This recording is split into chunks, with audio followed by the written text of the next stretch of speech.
வணக்கம் நண்பர்களே. காலை எழுந்தவுடன் கணக்கு 126வது நாளுக்கான விடைகளை இந்த வீடியோவில் பார்க்கலாம். 626வது கேள்வி பாருங்க. கீழ்காணும் பண்புகளில் எந்த பண்பானது முழுக்களின் கழித்தல் பண்பை நிறைவு செய்யும் வகையில் அமைந்துள்ளது அப்படின்னு கேட்டிருக்காங்க. பாருங்க, முழுக்கள் அப்படின்னா தெரியும். முழுக்கள் அப்படிங்கிறது 0 plus or minus 1 plus or minus 2 இந்த மாதிரி ப்ளஸ்லையும் மைனஸ்லையும் வரக்கூடிய நம்பர்ஸ் எல்லாம் முழுக்கள்னு சொல்லுவோம். கழித்தல் பண்பை நிறைவு செய்யக்கூடிய வகையில் அமைந்துள்ளதுன்னு கேட்டிருக்காங்க. ஒவ்வொரு பண்பாக என்ன விளக்கம்னு சொல்கிறேன் பாருங்கள். முதல்ல அடைவு பண்பு அப்படின்னா என்னென்னா, இப்போ முழுக்கள்லேருந்து 2 நம்பர் எடுத்துக்கிறேன். நீங்கள் எதை வேணாலும் எடுத்துக்கலாம். இப்போ உதாரணத்துக்கு நான் ரொம்ப சிம்பிளாக 1, 2 இப்படி 2 நம்பர் எடுத்துன்னு வச்சுக்கோங்களேன். அந்த 2 நம்பரையும் மைனஸ் பண்ணால் வரக்கூடிய நம்பரும் அந்த முழுக்கல்ல இருக்கணும். 1ல் 2 போயிடுச்சுன்னா -1. -1ங்கிறது முழுக்கல்ல வருமா? வரும். அப்போனா இது அடைவு பண்பை நிறைவு செய்யுது. அவங்க அதான் கேட்டிருக்காங்க, நிறைவு செய்யும் வகையில் எது அமைந்துள்ளது அப்படின்னு சொல்லிட்டு. நீங்கள் எந்த 2 நம்பரை எடுத்து பார்த்தாலும் அதனிடத்தையும் மைனஸ் பண்ணால், ஏன் மைனஸ் பண்ணுறோன்னா அவங்க கழித்தல் பண்பு வச்சு தான் கேட்டிருக்காங்கன்றதால. சப்போஸ் பரிமாற்று பண்பு அப்படிங்கிறது என்ன அப்படின்னா, இதே மாதிரி 2 நம்பர் எடுக்கிறோம். 1லேருந்து 2 மைனஸ் பண்ணுறோம். மாற்றி செய்யணும். 2லேருந்து 1 மைனஸ் பண்ணுறோம். 2 சமமாக இருக்குமான்னு பார்த்தா இருக்காது. 1ல் 2 போயிடுச்சுன்னா -1, 2ல் 1 போயிடுச்சுன்னா 1, 2ம் சமம் கிடையாது. சமமாக இருந்துச்சுன்னா பரிமாற்று பண்பை நிறைவு செய்யுதுன்னு சொல்லலாம். அப்போ பரிமாற்று பண்பை நிறைவு செய்யலை, இது கிடையாது. 3வது சேர்ப்பு பண்புனா என்ன அப்படின்னா, 2 நம்பர் எடுத்தோம் இல்லையா பரிமாற்று பண்பில். சேர்ப்பு பண்பில் 3 நம்பர் எடுக்கணும். 1, 2, 3. இது 3த்தையும் மைனஸ் பண்ணணும். எப்படி? மாற்றி போட்டு. இப்போது ஒரே 1, 2, 3 ப்ராக்கெட்டை இங்கே 1க்கு 2க்கு போட்டோன்னா இங்கே 2க்கும் 3க்கும் இப்போ மைனஸ் பண்ணி பார்க்கணும். இப்படி பண்ணும்போது சமமாக வருதான்ட்டு. 1ல் 2 போயிடுச்சுன்னா -1, வெளில -3 அப்படின்னா -4ன்னு கிடைக்குது. இங்கே பாருங்கள், 2ல் -3 போயிடுச்சுன்னா -1, வெளில ஒரு 1, 1ல் 1 போயிடுச்சுன்னா 0ன்னு வருது. இங்கே -4 வருது, இங்கே 0 வருது. சமம் கிடையாது. அப்போ இது சேர்ப்பு பண்பை நிறைவு செய்யலை. அப்போ முழுக்களோட கழித்தல் எந்த பண்பை மட்டும்தான் நிறைவு செய்யும் அப்படின்னா, அடைவு பண்பை மட்டும்தான் நிறைவு செய்யும், மற்ற இடத்தையும் நிறைவு செய்யாது. இதுவே கூட்டல் பெருக்கல்னா 3 பண்பையும் நிறைவு செய்யும். இங்கே கூட முழுக்கள்னு கேட்கவே தான் அடைவு பண்பாவது கழித்தலுக்கு சரியாக வந்துச்சு. இதுவே இயல் எண்ணோ முழு எண்ணோ சொல்லியிருந்தாங்க அப்படின்னா அங்கே அடைவு பண்பு கூட வராது. ஏன்னா இயலெண்ணில் இதே 1, 2 எடுத்து மைனஸ் பண்ணுறோன்னா 1ல் 2 போயிடுச்சுன்னா -1 வரும். -1 இயலெண்லையோ முழு எண்லையோ வராது பாருங்கள். அப்போ அடைவு பண்பு முழு கழித்தலுக்கு முழுக்களில் மட்டும் வரும். இயலெண்கள்லையோ முழு எண்கள்லையோ வராது. சரிங்களா?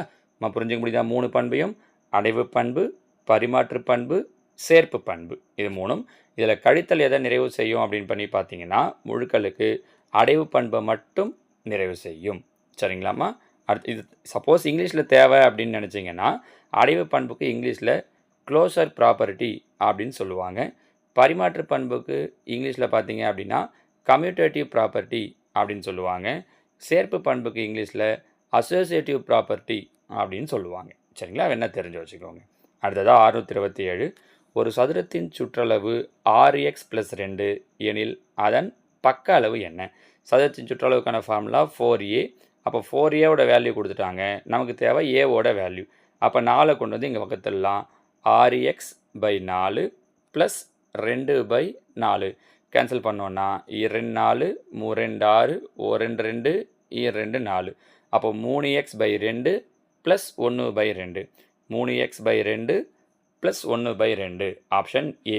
புரியுதா? சாதாரணமாக சுற்றளவு நம்பரில் கொடுத்துட்டு கேட்டாங்கன்னா 4 வகுத்து அப்படியே போட்டுருவோம். இந்த மாதிரி அவங்க ஒரு இயற்கணித கோவையாக கொடுக்குறாங்கன்னா அப்போ கன்ஃபியூஸ் ஆகின்றதுக்காக தான் இந்த மாதிரி கேட்டிருக்காரு. சரிங்களா? அடுத்து 628. கீழ் குறிப்பிட்டவர்களில் எது x² - 1 காரணி அல்லன்னு கேட்டிருக்காங்க. x² - 1 எதெல்லாம் வகுப்படுன்னு பார்க்குறோம். எதெல்லாம் வகுப்படுன்றதை விட x² - 1 எப்படி பிரிக்கலாம்? x² - 1 1² எழுதலாம். ஸோ இது பாருங்க ஃபார்முலா a² - b². a² - b²க்கு என்ன formula? a + b × a - b. கரெக்டாக? அப்போ இது எப்படி எழுதலாம்? x + 1 × x - 1. அப்போது x + 1ஆலேயும் வரும், x - 1ஆலேயும் வரும்.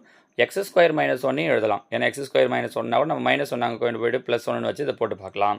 ஸோ இதில் காரணி அல்லாதது எது அப்படின்னு சொல்லி பார்த்தீங்கன்னா இந்த 1 மட்டும்தான். சரிங்களாம்மா? அப்போ ஆன்சர் ஆப்ஷன் சி 1. 629. இணைகரத்தின் பரப்பளவு 400 cm². அதன் அடிப்பக்கம் 8 cm எனில் அதன் உயரம். இணைகரத்தின் பரப்பளவுக்கான ஃபார்முலா b × h. இந்த b × h தான் எவ்வளோ கொடுத்துருக்காங்க? 400. அடிப்பக்கம் பியோட வேல்யூ 8ன்னு சொல்லிட்டாங்க. அப்போ பெருக்கல் இருக்கிற இங்கே வந்தால் வகுத்தல் 8. பாருங்கள், 1 8 8 I8 40, 0 இருக்குது, அப்போ 0. அப்போ அதோட உயரம் என்ன கிடைக்கும் அப்படின்னா 50 சென்டிமீட்டர் அப்படிங்கிறது தான் விடை. நம்ம புரிஞ்சு முடியுதா? ஜஸ்ட்டு ஃபார்முலாவை யூஸ் பண்ணி அப்படியே நேரடியாக கேட்கக்கூடிய கேள்விகள். 630 1/5 எந்த எண்ணை கழித்தால் 2/35 கிடைக்கும்?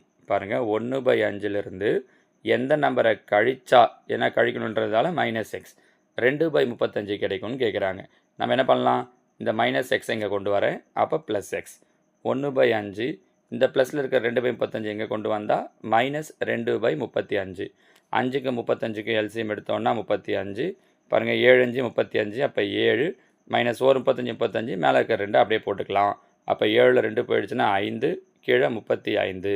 கேன்சல் பண்ண முடியுமான்னு பார்க்குறேன். 1 5 5, 7 5 35, அப்போ 1/7 அப்படிங்கிறது தான் இதற்குண்டான சரியான விடை, ஆப்ஷன் சி. புரியுதா? அடுத்ததாக இன்னைக்கு கொஷின்ஸுக்கு போகிறதுக்கு முன்னாடி அவங்க எல்லாருக்குமே இந்த வாரம் எக்ஸாம் கரெக்டாக டெட்டு ப்ரிப்பேர் பண்ணிகிட்டு இருக்கவங்களாம் பார்த்தீங்க அப்படின்னா இந்த வாரம் எக்ஸாம் இருக்குது பாருங்கள். கரெக்டாக இப்போ இன்னும் ஒரு 4-5 நாள் தான் நமக்கு பேலன்ஸ் இருக்கிறது. இந்த 5 நாள் நல்லா ப்ரிப்பேர் பண்ணிங்க அப்படின்னா வரக்கூடிய எக்ஸாமை உங்களால் ஈஸியாக அடிக்க முடியும். நீங்கள் பண்ண வேண்டியது என்ன இந்த வாரத்தில் அப்படின்னா, இது வரைக்கும் நீங்கள் ஏற்கனவே என்னெல்லாம் ப்ரிப்பேர் பண்ணியிருக்கீங்களோ அதை ஜஸ்ட்டு ஒரு வாட்டி ரீகால் பண்ணுங்கள். வேறு எதுவுமே பண்ணாதீங்க. புதுசாக இந்த வாரம் எதையுமே படிக்காதீங்க. இது வரைக்கும் நீங்கள் படிச்சிருக்கிறத ஒரு ரீகால். நான் வேணால் முன்னாடி போன எல்லா வீடியோஸையும் சேர்த்து குரூப்பில் ஒரு ப்ளேலிஸ்ட்டாக கொடுக்குறேன் தனித்தனியாக. அதெல்லாம் ஜஸ்ட்டு ஒரு வாட்டி அப்படியே ஸ்கிப் பண்ணி கூட பாருங்கள். முழுசாக பார்க்கணும்லாம் கிடையாது, முழுசாக பார்த்து முடிக்க முடியாது. இந்த ஒரு வாரத்தில் இதுக்கு முன்னாடி நமக்கு எதெல்லாம் நல்லா தெரியும்னு நினைக்கிறீங்களோ அதை தப்பில்லாமல் ஒரு வாட்டி பார்த்தீங்க அப்படின்னாலே போதும். சரிங்களா? நான் அடுத்தடுத்துமே சில சின்ன சின்ன ஐடியாஸ் எல்லாம் உங்களுக்கு ஒரு வீடியோவாக போடுறேன். ஓகேங்களா? ஓகே, வாங்கம்மா இன்றைக்கான கொஷினுக்கு போகலாம். காலை எழுந்தவுடன் கணக்கு 127வது நாளுக்கான கொஷின்ஸ். 631 பாருங்கள். ஒரு பலகோணத்தில் குறைந்தபட்சம் ஒரு கோணமாவது 180 டிகிரியை விட அதிகமாக இருந்தால் அது டேஷ். அடுத்தது 632. இரு இயல் எண்களின் வர்க்கங்களின் கூடுதல் 13 எனில் அவ்விரு எண்கள். 633. இரு விகிதமுறா எண்களின் பெருக்கல். எப்போவுமே விகிதமுறா எண்ணாக மட்டும்தான் இருக்குமா, விகிதமுறு எண்ணாக இருக்குமா, ஒரு முழு எண்ணாக இருக்குமா, அல்லது விகிதமுறாவோ இல்லை விகிதமுறா எண்ணா முழு எண்ணாவோ இருக்கலாமா அப்படிங்கிறது. 634. -12 பெருக்கல் தலைகீழி. 635. ஒரு மகிழுந்து 1 லிட்டர் பெட்ரோலில் 26.6 கிலோமீட்டர் தூரத்தை கடக்கிறது. அது 13 லிட்டர் பெட்ரோலில் கடக்கும் தூரம். சரிங்களா? இந்த 5 கேள்விகளுக்கான விடைகள் என்றதை கீழே கமெண்ட்டில் சொல்லுங்கள். நாளைக்கு நான் உங்களுக்கு இதுக்கான எக்ஸ்ப்ளனேஷனை கொடுக்குறேன். ஓகேவா? தேங்க்யூ.